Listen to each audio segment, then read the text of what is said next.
Study অ্যাব্রডে আপনার budget কিভাবে গুছাবেন? আমি স্পেসিফিক নাম্বারস বলছি না, বাট কি ফ্যাক্টরস আছে যেগুলো আপনাকে বাজেটের সময় মাথায় রাখতে হবে। নাম্বার 1, আপনার ইংলিশ ল্যাঙ্গুয়েজ প্রফিসিয়েন্সির যে টেস্ট, আইএলস, টোফেল, পিটি অথবা আদার এক্সামস লাইক জিম্যাট, জিআরই, এগুলো আপনার ফিজগুলো খেয়াল রাখতে হবে। অনেক সময় ইউনিভার্সিটিজ অ্যাপ্লিকেশন ফিজ নিয়ে থাকে, অনেক সময় নেয়ও না, এটা আপনি একটু খেয়াল করবেন।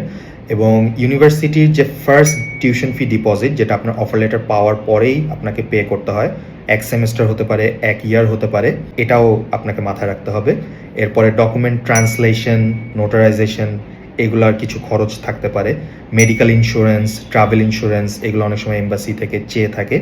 এবং অনেক সময় অ্যাকোমোডেশনে আপনাকে অ্যাডভান্স বুকিং করতে হয়, সেটাও আপনাকে খেয়াল রাখতে হবে। ব্যাংক স্টেটমেন্ট, যেটা প্রুফ অফ ফান্ড আপনার ভিসাতে দেখাতে হবে, এইটাও আপনি আপনার বাজেটে অবশ্যই ইনক্লুড করবেন। এরপরে আছে আপনার স্টুডেন্ট ভিসা ফি, যে আপনি ভিসার জন্য যখন অ্যাপ্লাই করবেন সেখানে একটা ফি আছে, এবং বায়োমেট্রিকের জন্য ফি থাকে অনেক সময়, এটা আপনি খেয়াল রাখবেন।